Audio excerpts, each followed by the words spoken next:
सबसे पहले आज की तमाम बड़ी खबरें नॉनस्टॉप न्यूज में। तीनों कृषि कानूनों पर सरकार और किसानों के बीच अब 8 जनवरी को 8वें दौर की बातचीत होगी। आज विज्ञान भवन में 7वीं बातचीत में कोई नतीजा नहीं निकला। किसान तीनों कृषि कानूनों को वापस लेने पर अड़े रहे, तीनों मंत्री समझाते रहे। आज हम कोई निर्णय तक नहीं पहुंच सके और इसलिए यूनियन और सरकार दोनों ने मिलकर तय किया कि 8 तारीख को पुनः 2 बजे बैठेंगे और इस चर्चा को आगे बढ़ाएंगे। मुझे आशा है कि जिस प्रकार की बातचीत आज हुई है उस हिसाब से अगली बैठक में सार्थक चर्चा होगी। बैठक में सरकार ने हर मुद्दे पर सिलसिलेवार चर्चा का प्रस्ताव रखा, लेकिन किसान तीनों कानून रद्द करने की मांग पर अड़े रहे। बैठक के बाद किसानों ने कहा कि उनकी मांग तीनों कानूनों में संशोधन से नहीं बल्कि उन्हें रद्द करने से ही पूरी होगी। अरे हल निकला भाई, आगे मीटिंग होगी 8 को 2 बजे। सरकार ने कहा है कि अगली बार वो रिपील के ऊपर ही बात करेंगे। अगर बात रिपील के ऊपर ही होगी, वो आगे बढ़ेगी या नहीं बढ़ेगी या रद्द हो जाएगी, आंदोलन तो जारी रहेगा और सरकार रिपील के बारे में कंक्रीट अल्टरनेटिव क्या लेके आती है उस पर तय होगा। आज की बैठक की शुरुआत में आंदोलन के दौरान ठंड और बीमारी से जान गंवाने वाले किसानों को श्रद्धांजलि दी गई। सरकार की ओर से तीनों मंत्रियों ने श्रद्धांजलि अर्पित की। पश्चिम बंगाल में प्रधानमंत्री किसान सम्मान निधि योजना लागू की जाएगी।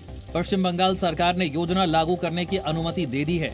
पश्चिम बंगाल की मुख्यमंत्री ममता बनर्जी ने कहा है कि किसानों के खाते में सीधे पैसे भेजने पर आपत्ति नहीं है। पश्चिम बंगाल सरकार के इस फैसले से राज्य के 71 लाख से ज्यादा किसानों को हर साल 6,000 रुपए मिलेंगे। केंद्र सरकार की योजना जनवरी 2019 से लागू है, लेकिन पश्चिम बंगाल में यह अब तक लागू नहीं की जा सकी थी। पश्चिम बंगाल में सुभाष चंद्र बोस की जयंती को देश नायक दिवस के रूप में मनाया जाएगा। मुख्यमंत्री ममता बनर्जी ने आज उसका ऐलान किया। नेताजी सुभाष चंद्र बोस मने रखबे Indian national army. Mamata Banerjee ने 23 जनवरी को नेताजी की जयंती पर राष्ट्रीय अवकाश घोषित करने की मांग की है। AIMIM के अध्यक्ष और हैदराबाद के सांसद असदुद्दीन ओवैसी ने पश्चिम बंगाल में फुरफुरा शरीफ के पीरजाद अब्बास सिद्दीकी के साथ मिलकर चुनाव लड़ने का ऐलान किया है। जी न्यूज के साथ एक्सक्लूसिव बातचीत में ओवैसी ने कहा कि बंगाल में अब्बास सिद्दीकी के साथ मिलकर चुनाव लड़ेंगे। कई और राजनीतिक दलों से गठबंधन की बातचीत चल रही है। पीरजादा अब्बास सिद्दीकी साहब से मेरी मुलाकात हुई और हमने फैसला लिया कि बंगाल के आने वाले विधानसभा के चुनाव में हम इस साल हमारी पार्टी हिस्सा लेगी और साथ ही साथ हमने ये भी फैसला लिया है कि अब्बास सिद्दीकी साहब के साथ हम लोग ठहरेंगे। ओवैसी ने बीजेपी की बी टीम होने के आरोपों का भी जवाब दिया। ओवैसी ने कहा 2019 के लोकसभा चुनाव में उनकी पार्टी बंगाल में नहीं थी, फिर बीजेपी 18 सीट क्यों जीत गई?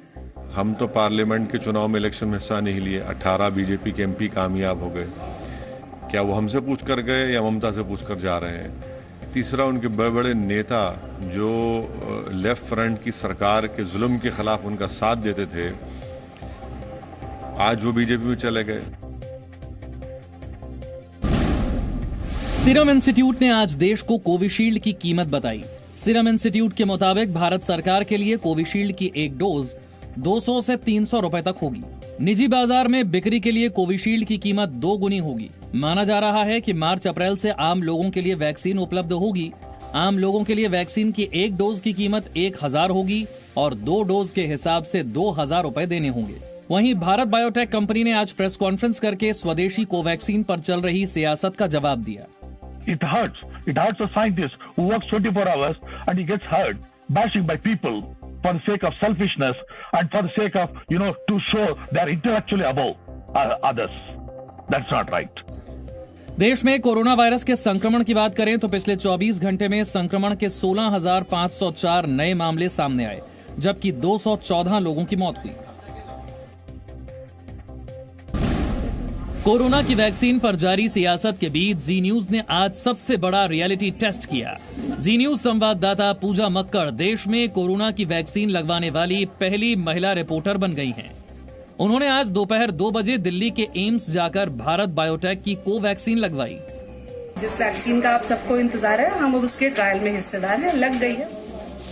वैक्सीन लगाने से पहले डॉक्टर्स की टीम ने संवाददाता पूजा मक्कड़ से उनकी मेडिकल हिस्ट्री पूछी।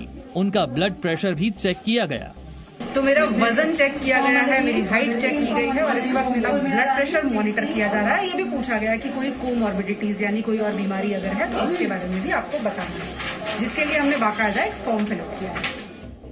वैक्सीन लगवाने के बाद से अब तक कई घंटे बीत चुके हैं और उन्हें किसी तरह की कोई परेशानी नहीं हुई।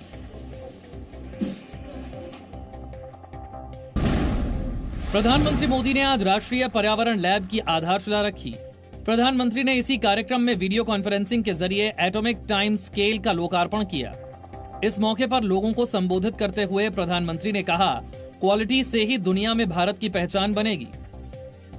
नए दशक में ये शुभारंभ देश का गौरव बढ़ाने वाले हैं। साथियों, नया साल अपने साथ एक और बड़ी उपलब्धि लेकर आया है। प्रधानमंत्री मोदी कल ऊर्जा के क्षेत्र में भारत को आत्मनिर्भर बनाने के लिए मंगलुरु में नेचुरल गैस पाइपलाइन देश को समर्पित करेंगे। प्रधानमंत्री वीडियो कॉन्फ्रेंसिंग के जरिए दिन में 11 बजे कार्यक्रम को संबोधित करेंगे। कांग्रेस अध्यक्ष सोनिया गांधी के दामाद रॉबर्ट वाड्रा से बेनामी संपत्ति के मामले में आयकर विभाग ने आज लंबी पूछताछ की।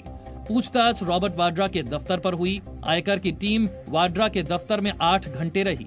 रॉबर्ट वाड्रा ने आरोप लगाया कि ये पूछताछ उन्हें डराने और किसानों के मुद्दे से देश का ध्यान भटकाने के लिए की जा रही है। 5-7 साल में जो भी मेरे काम है उनके बारे में जो उनकी क्वेरीज थी वो सारे आंसर कर दी। फार्मर्स के इश्यूज हैं और उनको चाहिए कि अगर उनको कोई और मुद्दा मिल सकता है जिससे वो डाइग्रेस कर सकते हैं जो रियल इश्यूज हैं। आयकर विभाग ने रॉबर्ट वाड्रा को पहले नोटिस भेजे थे, लेकिन वाड्रा पूछताछ के लिए नहीं पहुंचे थे। कारोबारी वाड्रा पर प्रवर्तन निदेशालय भी मनी लॉन्ड्रिंग की जांच कर रहा है। प्रवर्तन निदेशालय ने मुंबई में शिवसेना सांसद संजय राउत की पत्नी वर्षा राउत से कई घंटे तक पूछताछ की। प्रवर्तन निदेशालय ने पीएमसी घोटाले में पूछताछ के लिए उन्हें 5 जनवरी को पेश होने का समन भेजा था, लेकिन वर्षा राउत एक दिन पहले ही पूछताछ के लिए मुंबई में ईडी के दफ्तर पहुंच गईं। बड़ी बात यह है कि संजय राउत को इस बात की जानकारी नहीं थी। हाँ, एक दिन पहले चली गई है। मुझे अभी पता चला आपके माध्यम से। मैं सामने ऑफिस में बैठा था तो मुझे पता चला कि वो ईडी ऑफिस में पहुंच गई है। बीजेपी ने इसके बाद संजय राउत पर तंज किया। आखिरकार संजय राउत परिवार को ईडी ऑफिस में आना ही पड़ा। पैसा एचडीआईएल का हो, पीएमसी घोटाले का हो, एनएससीएल घोटाले का हो, हिसाब तो देना ही पड़ेगा। इससे पहले प्रवर्तन निदेशालय ने संजय राउत के दोस्त प्रवीण राउत की 72 करोड़ की संपत्ति को भी अटैच किया था और आज वर्षा राउत से उनके खाते में 55 लाख रुपए ट्रांसफर किए जाने पर पूछताछ की है।